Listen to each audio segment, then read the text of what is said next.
রাত তখন 11:30। রাজশাহীর একটি সরকারি হাসপাতালের জরুরি বিভাগে টানা 14 ঘন্টার ডিউটি শেষে ক্লান্ত শরীরে বের হচ্ছিলেন ডাক্তার মাহমুদুল হাসান। হাসপাতালের গেটে পা দিতেই তার ফোনে একটি নিউজ নোটিফিকেশন এলো। স্ক্রিনের আলোয় চোখ বুলিয়ে তিনি হতবাক হয়ে দাঁড়িয়ে পড়লেন। আদালত পে কমিশনকে মাত্র 2 কর্মদিবসের মধ্যে চূড়ান্ত রিপোর্ট জমা দেওয়ার কঠোর নির্দেশ দিয়েছে। চোখের কোণে একটা আবেগের ঢেউ উঠল। দীর্ঘ 4 বছর ধরে যে স্বপ্ন দেখছিলেন, হয়তো এবার সেই স্বপ্ন বাস্তবে রূপ নেবে। ডাক্তার মাহমুদুলের মতো এই মুহূর্তে সারা দেশের লক্ষ লক্ষ সরকারি কর্মচারী একই অনুভূতির মধ্যে আছেন।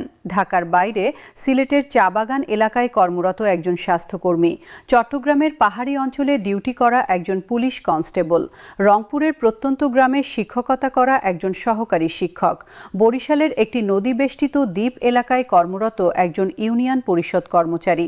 সবার মনে এখন একটাই প্রশ্ন এবং একটাই প্রত্যাশা। নবম জাতীয় পে স্কেল বাস্তবায়নে দীর্ঘদিনের জটিলতা, আমলাতান্ত্রিক দীর্ঘসূত্রিতা এবং অনিশ্চয়তার অবসান ঘটাতে আদালত আজ এক ঐতিহাসিক পদক্ষেপ নিয়েছে। জাতীয় পে কমিশনের উদ্দেশ্যে জারি করা কঠোর নোটিশে বলা হয়েছে, আগামী 2 কর্মদিবসের মধ্যে চূড়ান্ত রিপোর্ট অবশ্যই জমা দিতে হবে। অন্যথায় সংশ্লিষ্ট কর্মকর্তাদের বিরুদ্ধে আদালত অবমাননার কঠোর আইনি ব্যবস্থা গ্রহণ করা হবে। এই খবর মুহূর্তের মধ্যে সারা দেশে ছড়িয়ে পড়েছে এবং প্রতিটি সরকারি দপ্তরে প্রতিটি কর্মচারীর ঘরে আলোচনার ঝড় তুলেছে। নেত্রকোনার একটি উপজেলা কৃষি অফিসে প্রায় 15 বছর ধরে কাজ করছেন উপসহকারী কৃষি কর্মকর্তা নুরুল ইসলাম। প্রতিদিন সকালে সাইকেল চালিয়ে দূর দূরান্তের গ্রামে যান কৃষকদের পরামর্শ দিতে। রোদে পুড়ে বৃষ্টিতে ভিজে মাঠে মাঠে ঘোরেন। মাস শেষে যে বেতন পান তা দিয়ে 6 সদস্যের পরিবার চালানো দিন দিন কঠিন হয়ে পড়ছে। তিনি বলেন, বাজারে চালের দাম বেড়েছে, তেলের দাম বেড়েছে, সবকিছুর দাম বেড়েছে, কিন্তু তার বেতন সেই আগের মতোই রয়ে গেছে। প্রতি মাসে হিসেব করতে গিয়ে দেখেন আয়ের চেয়ে ব্যয় বেশি। কখনো কখনো আত্মীয় স্বজনের কাছ থেকে ধার করতে হয়। আদালতের এই নির্দেশনার খবর পেয়ে তার মনে হচ্ছে এবার হয়তো এই কষ্টের অবসান হবে। দিনাজপুরের একটি সরকারি প্রাথমিক বিদ্যালয়ে 10 বছর ধরে শিক্ষকতা করছেন সহকারী শিক্ষিকা ফাতেমা আক্তার। প্রতিদিন 2 কিলোমিটার হেঁটে স্কুলে আসেন, ক্লাসে ছোট ছোট শিশুদের পড়ান, তাদের স্বপ্ন দেখান। নিজের 2 সন্তানের লেখাপড়ার খরচ মেটাতে গিয়ে হিমশিম খান। স্বামীর আয়ের সঙ্গে তার বেতন মিলিয়েও মাস শেষে টানাটানি লেগেই থাকে। তিনি বলেন, শিক্ষকতা তার কাছে শুধু পেশা নয়, এটি তার আবেগ এবং ভালোবাসা। কিন্তু যখন দেখেন তার ছাত্রছাত্রীরা বড় হয়ে বেসরকারি কোম্পানিতে চাকরি করে, তার চেয়ে 3 গুণ বেতন পাচ্ছে, তখন মনটা খারাপ হয়ে যায়। নতুন পে স্কেল এই বৈষম্য কিছুটা হলেও কমাবে বলে তিনি বিশ্বাস করেন। সুনামগঞ্জের হাওর এলাকায় কর্মরত একজন সরকারি স্বাস্থ্যকর্মী জানান, বর্ষা মৌসুমে হাওরের বুকে নৌকায় চড়ে রোগীদের কাছে যেতে হয়। শীতের রাতে খোলা মাঠে দাঁড়িয়ে টিকাদান কার্যক্রম পরিচালনা করতে হয়। এই কঠিন পরিবেশে কাজ করেও তারা ন্যায্য মজুরি থেকে বঞ্চিত ছিলেন। আদালতের এই পদক্ষেপে তাদের দীর্ঘদিনের কষ্টের স্বীকৃতি মিলছে বলে তিনি মনে করেন।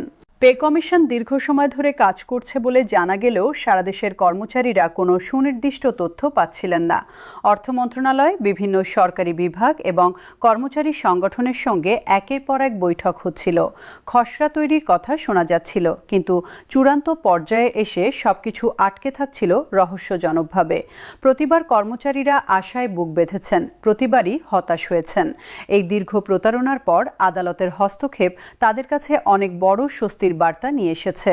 চাঁপাইনবাবগঞ্জের একটি সরকারি কলেজের অধ্যাপক ডক্টর শফিকুল ইসলাম বলেন, তিনি দেশের সেরা বিশ্ববিদ্যালয় থেকে পিএইচডি করেছেন, বিভিন্ন আন্তর্জাতিক জার্নালে গবেষণাপত্র প্রকাশ করেছেন, কিন্তু সরকারি কলেজে শিক্ষকতা করতে এসে দেখলেন যে বেসরকারি বিশ্ববিদ্যালয়ের একজন সাধারণ প্রভাষকও তার চেয়ে বেশি বেতন পাচ্ছেন। এই বৈষম্য শুধু আর্থিক নয়, মানসিকভাবেও কষ্টদায়ক। নতুন পে স্কেল সেই মর্যাদার ভারসাম্য ফিরিয়ে আনবে বলে তিনি বলে করেন। আদালতের নোটিশ পাওয়ার পর পে কমিশনের কার্যালয়ে এখন রীতিমতো যুদ্ধকালীন তৎপরতা চলছে। নির্ভরযোগ্য সূত্র জানাচ্ছে, কমিশনের চেয়ারম্যান এবং সকল সদস্য জরুরি সভায় একত্রিত হয়েছেন। রাত দিনের পার্থক্য নেই এখন, অফিসের বাতি জ্বলছে রাত 3টা-4টায়ও। কর্মকর্তারা চেয়ারে বসেই ঘুমিয়ে পড়ছেন, আবার উঠে কাজে লেগে যাচ্ছেন। একটাই লক্ষ্য, যেভাবেই হোক নির্ধারিত সময়ের মধ্যে রিপোর্ট চূড়ান্ত করে আদালতে জমা দিতে হবে। তবে মাত্র 48 ৪৮ ঘন্টার মধ্যে এই বিশাল কাজ সম্পন্ন করা প্রচণ্ড চ্যালেঞ্জের। ১৬ থেকে ২০টি গ্রেডের বেতন কাঠামো নির্ধারণ, প্রতিটি গ্রেডের সর্বোচ্চ এবং সর্বনিম্ন বেতন সীমা নিরূপণ, বিভিন্ন ভাতার হার নির্ধারণ এবং সরকারের আর্থিক সক্ষমতার সঙ্গে সামঞ্জস্য বিধান সবকিছু একসঙ্গে করতে হবে এই সংক্ষিপ্ত সময়ে। ভুল হলে চলবে না, কারণ এই রিপোর্টের ভিত্তিতেই লক্ষ লক্ষ মানুষের জীবন নির্ধারিত হবে। কমিশনের উপর এখন অভূতপূর্ব চাপ এবং দায়িত্ব। মাদারীপুরের একটি উপজেলা স্বাস্থ্য কমপ্লেক্সের সিনিয়র নার্স রাহেলা বেগম বলেন, তিনি ৩০ বছর ধরে এই পেশায় আছেন, অগণিত রোগীর সেবা করেছেন, অনেক নতুন জীবনকে পৃথিবীতে আসতে সাহায্য করেছেন, অনেক মানুষকে মৃত্যুর দরজা থেকে ফিরিয়ে আনতে সক্ষম হয়েছেন। কিন্তু অবসরের আগে একটা ইচ্ছা, একটি ন্যায্য পে স্কেল দেখে যেতে চান। আদালতের এই নির্দেশনা তার সেই ইচ্ছা পূরণের পথ দেখাচ্ছে। গোপালগঞ্জের একটি সরকারি অফিসে কর্মরত একজন কর্মচারী হাসান আলী বলেন, সরকারি চাকরির স্বপ্ন দেখেছিলেন ছোটবেলা থেকে। বাবা মায়ের ত্যাগ এবং কঠোর পরিশ্রমের ফলে সেই স্বপ্ন পূরণ হয়েছে। কিন্তু চাকরিতে এসে দেখলেন বাস্তবতা অনেক কঠিন। বেতন দিয়ে নিজের সংসার চালাতে পারছেন না ঠিকমতো। বাবা মার ওষুধ কিনে দেওয়া কঠিন হয়ে পড়ছে। নতুন পে স্কেল তার পরিবারের জন্য কিছুটা স্বস্তি আনবে। দেশের বিভিন্ন প্রান্তের কর্মচারী সংগঠনের নেতারা আদালতের এই পদক্ষেপকে ঐতিহাসিক বলে আখ্যায়িত করেছেন। তারা বলছেন, দীর্ঘদিন ধরে তারা শুধু প্রতিশ্রুতি এবং আশ্বাসের উপর ভরসা করেছিলেন। বৈঠকের পর বৈঠক হয়েছে, কিন্তু বাস্তব ফলাফল আসেনি। আদালতের এই কঠোর নির্দেশনা এখন পরিস্থিতি পাল্টে দিয়েছে। এখন আর গড়িমসির সুযোগ নেই। শেরপুরের একটি সরকারি বিদ্যালয়ের প্রধান শিক্ষক আব্দুর রহমান বলেন, তিনি ৪০ বছর ধরে শিক্ষকতা করছেন, হাজার হাজার শিক্ষার্থীকে তৈরি করেছেন। তার অনেক ছাত্র আজ দেশের বিভিন্ন গুরুত্বপূর্ণ পদে আসীন, কিন্তু তিনি নিজে এখনও একটি ন্যায্য বেতন কাঠামোর অপেক্ষায় আছেন। আদালতের এই সিদ্ধান্তে তিনি আশাবাদী যে তার দীর্ঘ কর্মজীবনের শেষ পর্যায়ে এসে একটি সুন্দর সমাপ্তি হবে। দেশের আইনজীবী এবং সাংবিধানিক বিশেষজ্ঞরা বলছেন, আদালতের এই হস্তক্ষেপ বাংলাদেশের প্রশাসনিক আইনের ইতিহাসে একটি যুগান্তকারী ঘটনা। এটি প্রমাণ করেছে যে সাংবিধানিক অধিকার রক্ষায় বিচার বিভাগ কোনো আপোস করে না। রাষ্ট্রের দায়িত্ব হল তার কর্মচারীদের যথাযথ এবং ন্যায্য পারিশ্রমিক নিশ্চিত করা। এই দায়িত্ব পালনে ব্যর্থ হলে বিচার বিভাগ হস্তক্ষেপ করবে। এই নজির ভবিষ্যতে অত্যন্ত গুরুত্বপূর্ণ ভূমিকা পালন করবে। হবিগঞ্জের একটি সরকারি চা বাগান এলাকায় কর্মরত একজন কর্মকর্তা বলেন, চা বাগান এলাকায় জীবনযাপন অনেক কঠিন, যোগাযোগ ব্যবস্থা ভালো নয়, সুযোগ সুবিধা সীমিত। এই পরিস্থিতিতে ন্যায্য বেতন পাওয়া তাদের কাজের প্রতি উৎসাহ ধরে রাখতে সাহায্য করবে। আদালতের এই নির্দেশনায় তিনি নতুন আশার আলো দেখছেন। পে কমিশনের রিপোর্ট জমা হলে সরকার দ্রুত গেজেট প্রকাশ এবং বাস্তবায়নের প্রক্রিয়া শুরু করতে পারবে। অর্থ মন্ত্রণালয় ইতিমধ্যে জানিয়েছে যে তারা সম্পূর্ণ প্রস্তুত। বাজেটে প্রয়োজনীয় বরাদ্দ রাখা আছে। রিপোর্ট পাওয়া মাত্র দ্রুততম সময়ে সকল প্রশাসনিক প্রক্রিয়া সম্পন্ন করা হবে বলে সংশ্লিষ্ট কর্মকর্তারা নিশ্চিত করেছেন। লক্ষ্মীপুরের একটি কোস্টগার্ড স্টেশনে কর্মরত একজন জওয়ান বলেন, সমুদ্রের বুকে দিনরাত পাহারা দেন। ঝড় বৃষ্টি, প্রচণ্ড গরম, কোনো কিছুই তাদের থামাতে পারে না। দেশের সমুদ্র সীমা রক্ষায় তারা জীবনের ঝুঁকি নেন, অথচ তাদের পরিবার সবসময় আর্থিক অনিশ্চয়তায় থাকে। নতুন পে স্কেল তাদের সেই উদ্বেগ কিছুটা কমাবে। নতুন পে স্কেল বাস্তবায়িত হলে তা শুধু কর্মচারীদের জীবনে নয়, দেশের অর্থনীতিতেও ব্যাপক ইতিবাচক প্রভাব ফেলবে। অর্থনীতিবিদরা বলছেন, বেতন বৃদ্ধির ফলে বাজারে ক্রয় ক্ষমতা উল্লেখযোগ্যভাবে বাড়বে।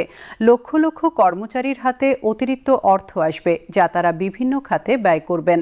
জেলা শহর এবং উপজেলা পর্যায়ের স্থানীয় ব্যবসায় নতুন প্রাণ সঞ্চার হবে। ছোট উদ্যোক্তা থেকে বড় ব্যবসায়ী সকলেই এর সুফল পাবেন। ব্রাহ্মণবাড়িয়ার একটি সরকারি হাসপাতালে কর্মরত একজন ফার্মাসিস্ট বলেন, প্রতিদিন শত শত রোগীর ওষুধ সরবরাহ করেন, সঠিক ওষুধ, সঠিক ডোজ নিশ্চিত করেন। এই দায়িত্বশীল কাজ করেও মাস শেষে যা বেতন পান তাতে নিজের ওষুধ কেনাও কঠিন হয়ে পড়ে কখনো কখনো।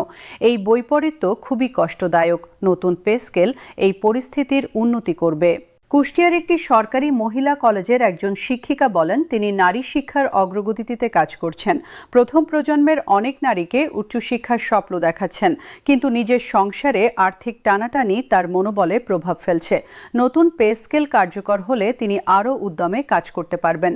সিরাজগঞ্জের একটি সরকারি পশু হাসপাতালে কর্মরত একজন ভেটেরিনারি সার্জন বলেন, তিনি প্রতিদিন কৃষকদের গবাদি পশুর চিকিৎসা করেন, দেশের প্রাণী সম্পদ উন্নয়নে অবদান রাখছেন। কিন্তু এই গুরুত্বপূর্ণ কাজ করেও তার বেতন অনেক বেসরকারি পশু চিকিৎসকের চেয়ে কম। এই বৈষম্য দূর করতে নতুন পে স্কেল জরুরি। দেশের 8টি বিভাগের প্রতিটি কোণায় আজ একটাই আলোচনা চলছে। চায়ের দোকান থেকে শুরু করে সরকারি ক্যান্টিন, বাজার থেকে শুরু করে অফিসের করিডোর, সর্বত্র পে স্কেলের প্রসঙ্গ। আদালতের নোটিশের খবর ছড়িয়ে পড়ার পর এই আলোচনায় নতুন মাত্রা যুক্ত হয়েছে। কর্মচারীরা পরস্পরকে জিজ্ঞেস করছেন, কবে থেকে কার্যকর হবে, কত বাড়বে বেতন, পুরনো বকেয়া পাওয়া যাবে কিনা। জামালপুরের একটি সরকারি অফিসে কর্মরত মীনা রানী দাস বলেন, তিনি একজন হিন্দু সংখ্যালঘু পরিবারের মেয়ে। অনেক কষ্টে পড়াশোনা করে সরকারি চাকরি পেয়েছেন। এই চাকরি তার পরিবারের মুখে হাসি ফুটিয়েছে, কিন্তু বেতনের সীমাবদ্ধতায় সেই হাসি পূর্ণ হচ্ছে না। নতুন পে স্কেল তার মতো অনেকের জীবনকে আরও অর্থবহ করবে। টাঙ্গাইলের একটি উপজেলা পরিসংখ্যান অফিসে কর্মরত একজন কর্মকর্তা বলেন, তারা দেশের জনগণের তথ্য সংগ্রহ করেন, সরকারের পরিকল্পনা প্রণয়নে সহায়তা করেন। এই কাজের গুরুত্ব অনেক, কিন্তু স্বীকৃতি খুবই কম। নতুন পে স্কেল সেই স্বীকৃতির একটি অংশ হবে। মানিকগঞ্জের একটি নদী তীরবর্তী উপজেলায় কর্মরত একজন সরকারি কর্মকর্তা বলেন, বন্যার সময় তাদের কাজ আরও কঠিন হয়ে পড়ে। পানিতে হেঁটে, নৌকায় করে দুর্গত এলাকায় যেতে হয়, সরকারি ত্রাণ বিতরণ করতে হয়, মানুষের পাশে থাকতে হয়। এই কষ্টকর পরিবেশে কাজ করেও তারা ন্যায্য পারিশ্রমিক পাচ্ছিলেন না। আদালতের এই নির্দেশনা তাদের জন্য সুখবর। প্রশাসনিক সংস্কার বিশেষজ্ঞ এবং আইন বিশ্লেষকরা এক বাক্যে বলছেন, আদালতের এই পদক্ষেপ বাংলাদেশের ইতিহাসে একটি গুরুত্বপূর্ণ মাইলফলক। এটি প্রমাণ করেছে যে বিচার বিভাগ জনস্বার্থ রক্ষায় কোনো আপোস করে না। এটি সরকার এবং প্রশাসনের জন্য একটি গুরুত্বপূর্ণ বার্তা। জনগণের স্বার্থ এবং অধিকার নিয়ে গড়িমসি করার দিন শেষ হয়ে গেছে। পিরোজপুরের একটি সরকারি অফিসে কর্মরত একজন কম্পিউটার অপারেটর বলেন, তারা সরকারের ডিজিটাল সেবা প্রদানে সহায়তা করছেন। প্রতিদিন শত শত সাধারণ মানুষের সেবা করছেন, কিন্তু তাদের নিজেদের জীবন এখনও ডিজিটাল যুগের সুবিধা থেকে অনেক দূরে। নতুন পে স্কেল তাদের জীবনকে আধুনিক করতে সাহায্য করবে। অর্থ মন্ত্রণালয়ের একজন কর্মকর্তা জানিয়েছেন, পে কমিশনের রিপোর্ট পাওয়া মাত্র তারা যুদ্ধকালীন তৎপরতায় কাজ শুরু করবেন। বাজেটে পর্যাপ্ত বরাদ্দ রাখা আছে। সমস্ত প্রশাসনিক প্রক্রিয়া দ্রুততম সময়ে সম্পন্ন করার পরিকল্পনা তৈরি আছে।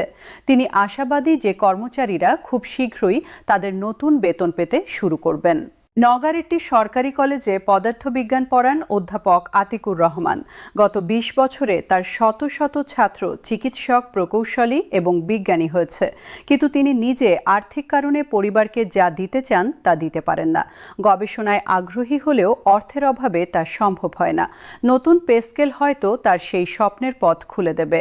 মেহেরপুরের একটি সীমান্তবর্তী এলাকায় কর্মরত একজন বিজিবি সদস্য বলেন, তারা দেশের সীমানা রক্ষা করেন, পরিবার থেকে দূরে থেকে কঠোর পরিবেশে দিন-রাত পাহারা দেন।